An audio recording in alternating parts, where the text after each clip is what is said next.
The night she handed me the list, I thought it was a joke.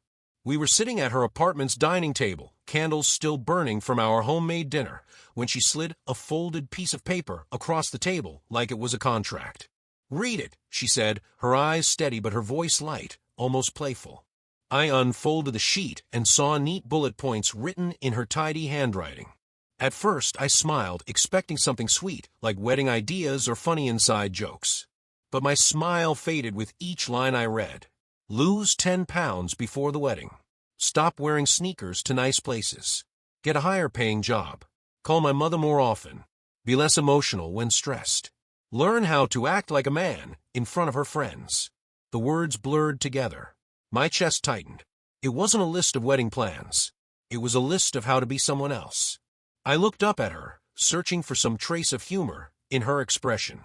But she was serious, waiting for me to nod like an obedient student accepting an assignment. "Do you really mean this?" I asked quietly. She leaned back, sipping her wine as if we were negotiating terms of a deal. "Yes. It's just things we both know you need to work on before we're married. I'm only trying to help us build a perfect future." Perfect. Her definition of perfect. My throat went dry, and for the first time in our engagement, I felt like I wasn't her partner. I was her project. And in that moment, something inside me shifted. I sat there staring at the paper, my hands trembling just slightly. It wasn't anger at first, it was disbelief. I thought about the past 2 years we'd been together, the late-night road trips, the way she used to curl up next to me when we watched movies, the promises we whispered about building a home and a family. Were all those moments leading up to this a checklist of corrections? "You know I love you," she added, as if that excused everything.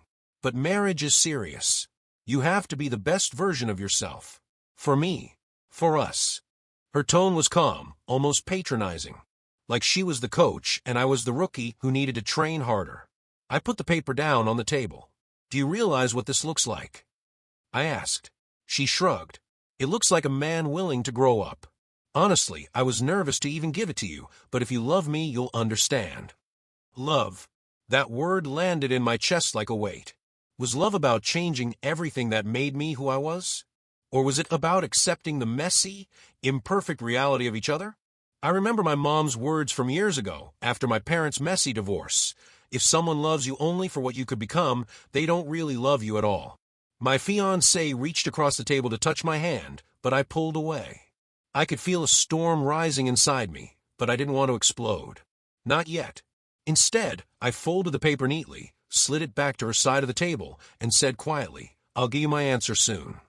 She smiled, thinking I had agreed. But deep down, I already knew what my answer would be.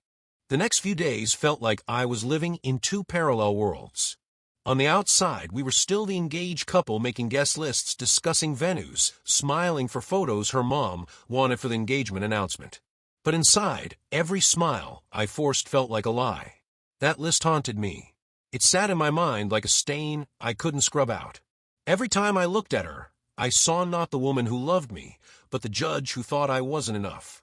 At work, I caught myself staring at my computer screen, wondering if she'd ever looked at me without secretly wishing I were different.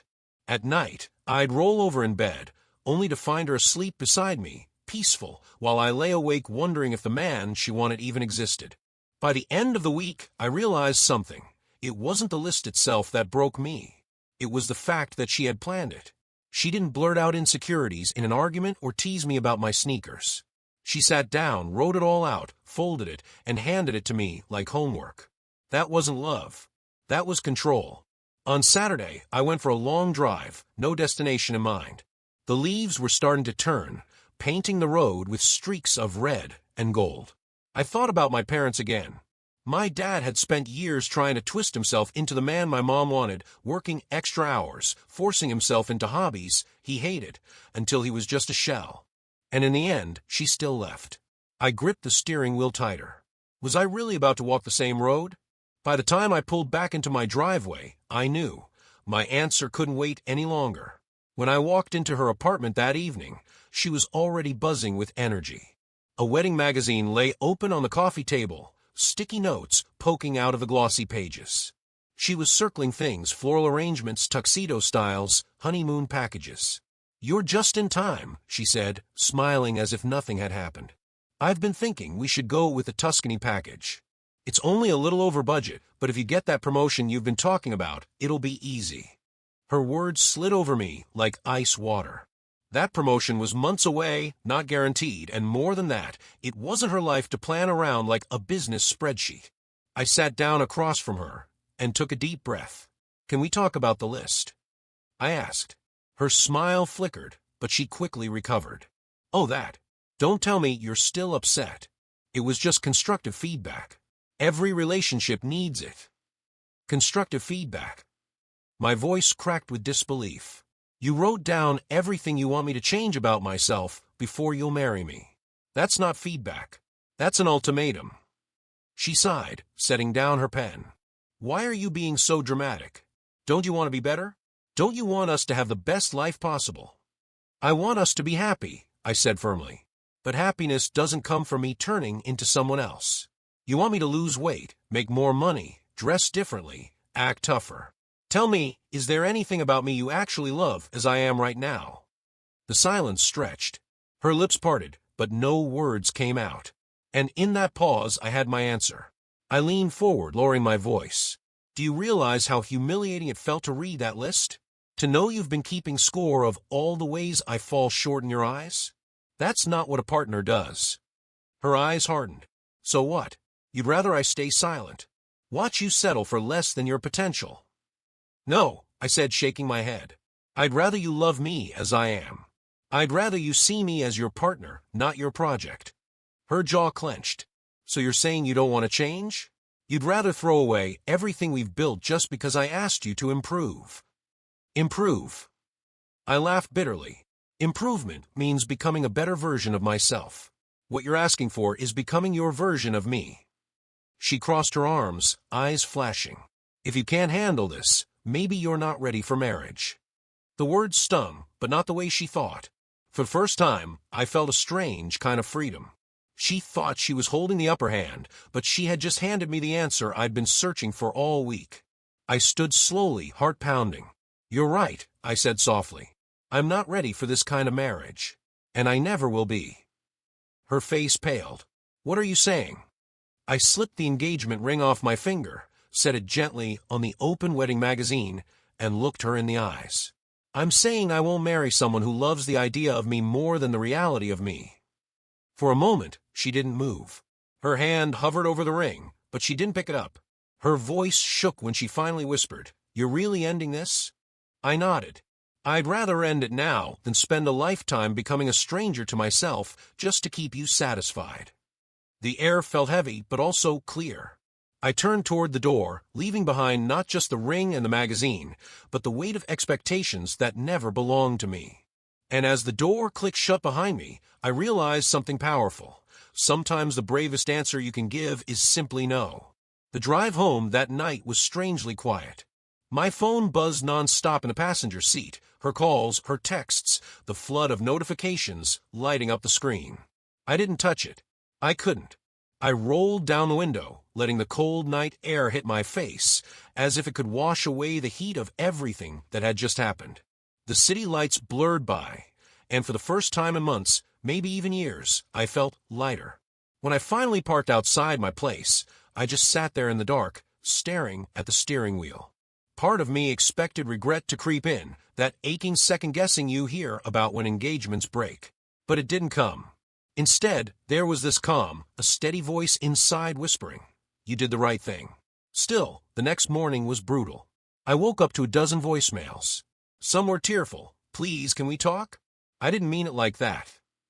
Others were angry. "You're throwing away the best thing that ever happened to you."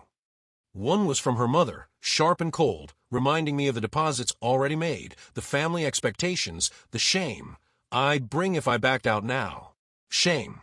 That word hit me like a slap. For weeks, I had been bending under the invisible weight of shame, not earning enough, not dressing right, not being tough enough. And now it was out in the open. They weren't just marrying me for love, they were marrying me as a symbol, a performance for the world to see. I silenced my phone and went for a walk. The crisp morning air bit at my skin, but it felt good. Real.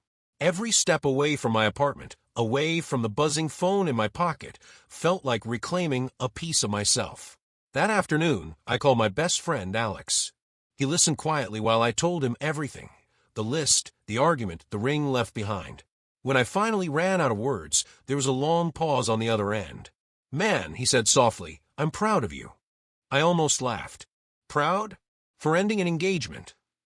For refusing to disappear into someone else's shadow, he said. You'd be surprised how many people go through with it anyway. They wake up 10 years later and don't even recognize themselves. You dodged a lifetime of resentment. His words sank deep. I hadn't thought of it that way, but he was right. The real tragedy wouldn't have been losing her. It would have been losing myself. That night, she showed up at my door. Her makeup was smudged, eyes swollen from crying. She held the ring box in her hand, shaking slightly as she spoke. "Please," she whispered, "we can work this out. I'll throw away the list. I'll never bring it up again. Just don't leave me." Her desperation was raw, but something in me had already closed. I realized she wasn't asking for forgiveness because she understood. She was asking because she was afraid of losing control. I took a deep breath, steadying my voice. "It's not about the list anymore. It's about what the list meant. You didn't want to marry me. You wanted to marry a version of me that doesn't exist. And I can't live that lie." Her tears spilled faster, but I didn't reach for her. For the first time, I let the silence speak for me. And in that silence, I knew the engagement wasn't just broken, it was finished. The days after she left my doorstep felt like walking through a storm that had finally passed. The air was still heavy, but the thunder was gone. My phone kept buzzing, texts, voicemails, mutual friends asking what happened. I ignored most of it. Instead, I let myself breathe. For the first time in months, I made coffee without rushing, cooked breakfast just for me, and sat at the table in silence. No wedding plans, no critiques, just me, my eggs, and the morning sun sliding through the blinds.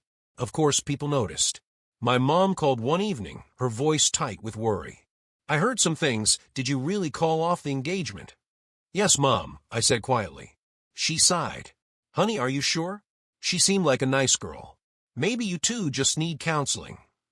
I cut her off, sharper than I intended. "Mom," she gave me a written list of things to change about myself before she'd marry me. "Does that sound like love to you?" There was a pause, then a softer tone. No, it doesn't. I'm sorry, sweetheart. I just don't want you to be alone." That word, alone, stung more than it should have. But I reminded myself, being alone wasn't the same as being unloved. Sometimes being alone meant protecting the only love that really mattered, the one you have for yourself. Meanwhile, my ex didn't give up easily. She posted cryptic messages on social media. When people can't rise to your standards, they leave. Some men are too weak for real commitment. Friends sent screenshots, asking if I was okay. I laughed it off, but deep down it hurt. Not because I missed her, but because I realized she truly believed I wasn't enough. One night, Alex dragged me out for beers. "You need to celebrate," he said. "You dodged a bullet." We sat at the bar, neon lights flickering over half-empty glasses, and he leaned in. "Tell me honestly, man, do you regret it?" I thought for a long moment. The truth rose slowly but steady. No. I regret wasting so much time trying to be someone she could approve of. But ending it? No. That's the first thing I've done right in a long time. He grinned, clinking his glass against mine. That's the spirit. Walking home later, the city buzzing quietly around me, I felt something shift inside. It wasn't joy exactly, not yet. But it was clarity. A sense that the future I thought I'd lost wasn't gone. It was finally mine again. And in that clarity, I made myself a promise. The next person I let into my life will love me not for a list, not for a fantasy, but for the person I already am. The real test came 2 weeks later. I was walking through the grocery store, pushing a cart filled with basic bachelor supplies, cereal, pasta, way too many frozen pizzas, when I saw her. She was standing in the produce aisle, holding a basket, looking at avocados like her life depended on it. For a moment, I froze. She looked the same, hair tied back neatly, a fitted coat, perfectly polished boots. And yet, to me, she seemed like a stranger. Her eyes flicked up, locking on mine. For a second, I thought she might turn away. Instead, she walked straight toward me, determination written on her face. "Hey," she said softly. "Hey." My voice was calm, but my chest tightened. I didn't think I'd see you here." "It's a small city," I shrugged. She nodded, biting her lip. Then, without warning, she asked, "Do you hate me?" That question caught me off guard. I studied her face, searching for sincerity. Her eyes glistened, but I couldn't tell if it was regret or just the sting of losing control. "No," I said honestly. "I don't hate you, but I don't trust you either. And that's enough." Her eyes flickered. "I was just scared," she whispered. "Scared of failure, scared of not having the perfect life. That list, it wasn't about you. It was about me, trying to control something I shouldn't have." For the first time, I saw a crack in her armor. But the strange thing was, it didn't matter anymore. I didn't feel the urge to fix her, to hold her, or to forgive. All I felt was distance. "I hope you figure that out," I said gently. "But I can't be the one you figure it out with." Her lips trembled, but she nodded. "I understand." We stood there for a few awkward seconds, the smell of ripe oranges heavy in the air, until she finally turned and walked away. I watched her go, realizing something important. Closure doesn't always come with fireworks or long speeches. Sometimes it comes in a grocery store, with a simple goodbye you didn't even plan to say. As I checked out and carried my groceries to the car, I felt lighter than I had in months. Not because I won or proved anything, but because I finally understood I didn't need her approval to be enough. After that encounter in the grocery store, something in me shifted permanently. I stopped checking my phone for her messages. I stopped wondering if she'd show up at my door again. The chapter wasn't just closed, it was archived. But endings have a way of making space for beginnings. One Friday evening, Alex convinced me to join him at a small live music bar downtown. "You need to be around people who don't come with drama," he said, dragging me away from my couch and half-watched Netflix series. The place was cozy, warm light bouncing off wooden walls, the hum of conversation mixing with the strum of an acoustic guitar. I ordered a beer and leaned against the bar, trying to blend into the background. That's when I noticed her, not my ex, but a new face. She was sitting with a group of friends at a corner table, laughing at something one of them said. Her laughter was unpolished, real, the kind that didn't care who was listening. For a moment, I caught myself staring. Then she noticed and smiled, not the calculated kind of smile I was used to, but one that seemed to say, "Hey, it's okay, I see you too." I looked away quickly, embarrassed, but Alex elbowed me. "Dude, that was definitely an invitation." I shook my head. "It's too soon." "Or maybe it's exactly the right time," he shot back. Later that night, by some twist of chance, we ended up at the same spot near the bar. She ordered a drink, glanced at me, and said, "You look like you needed to escape your friends too." I laughed, surprised by how easy it felt. "Yeah, something like that." Her name was Claire. We talked about the band, about work, about the weirdness of living in a city where you constantly bump into people you used to know. It wasn't fireworks, it wasn't a movie scene, but it was honest. And that honesty felt like oxygen. When I walked home that night, I didn't feel like I was rushing into something new. I just felt open. Open to the idea that love didn't have to come with rules, conditions, or lists. That maybe, just maybe, there were people out there who wanted you for exactly who you were, sneakers and all. And for the first time since giving back that ring, I felt hope.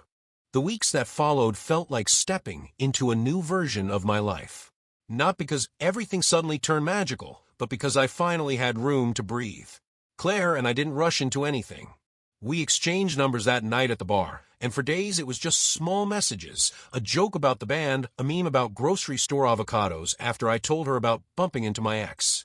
But each conversation felt light, effortless. No weight pressing on me to be anyone other than myself. One Saturday, she invited me to a farmer's market. Normally, I hated crowded places, but something about her made me say yes. We wandered between stalls, sipping iced coffee, trying samples of honey and bread. At one point, she stopped at a booth selling handmade scarves, picked one up, wrapped it around my neck, and said, "There. Now you look like one of those serious writer types." I laughed, a real unguarded laugh, the kind I hadn't felt in months. She didn't roll her eyes at my sneakers. She didn't hint that I should make more money or act tougher. She just liked being there with me in that exact moment. Later that day, as I was driving home, it hit me. This was what love was supposed to feel like. Not a list of expectations, not an ultimatum disguised as improvement. Just two people enjoying each other for who they already were. Of course, the past had a way of showing up. A mutual friend told me my ex was engaged again, this time to a lawyer she'd started dating just a month after we broke up. Apparently, he was more ambitious and fit her lifestyle. I thought hearing that would sting. Instead, it felt like confirmation. She hadn't really wanted me. She wanted the image of a man who fit neatly into the life she was building like a puzzle piece. That night, I sat alone on my balcony, watching the city lights flicker. For the first time, I didn't feel bitterness. I just felt gratitude. Gratitude that I hadn't forced myself into a role I could never play. Gratitude that I'd chosen to walk away when I did. When Claire texted me later, asking if I wanted to join her and some friends for trivia night, I smiled. Not because she was the answer to everything, but because she reminded me of the most important truth I had almost forgotten. I was enough. Not a project. Not a checklist. Not a half-finished man waiting to be fixed. Enough. And as I typed back, "Count me in," I realized the future didn't scare me anymore. It was wide open, messy, unpredictable, and for the first time in a long while, it was mine. Trivia night with Claire and her friends was nothing fancy. A dive bar with sticky tables, neon lights buzzing above us, and a quiz host who looked like he hadn't slept in days. But I'll never forget it, because it was the night I realized how far I'd come. We sat in a circle, tossing out random guesses about movie quotes and obscure geography. Claire leaned close, laughing when I confidently blurted out the wrong capital of some country I couldn't even place on a map. "You're terrible at this," she teased, her eyes sparkling. "Guess I'll never be your phone a friend," I shot back, and everyone laughed. It was small, ordinary, but in that moment I felt something I hadn't felt in a long time: belonging. Not the kind you earn by changing who you are, but the kind you find when you're simply accepted. Later, as I walked Claire to her car, she looked at me and said, "You're really easy to be around. You don't pretend. I like that." Her words sank deep, like water into dry soil. For months I'd been told, directly and indirectly, that who I was wasn't enough. And now, here was someone telling me the exact opposite, not because I'd changed, but because I hadn't. I drove home that night with the windows down, music blasting, the city lights stretching around me like an open road. For once, I wasn't thinking about what I lacked, what I had to prove, or who I needed to become. I was just me, and that was finally enough. The wedding that never happened, I didn't see it as a failure anymore. It was a detour, a lesson dressed as heartbreak. Because sometimes the most important thing you can ever say isn't, "I do." It's no. Not like this. And in saying no, I gave myself the biggest yes of all: the freedom to live, love, and be loved exactly as I am.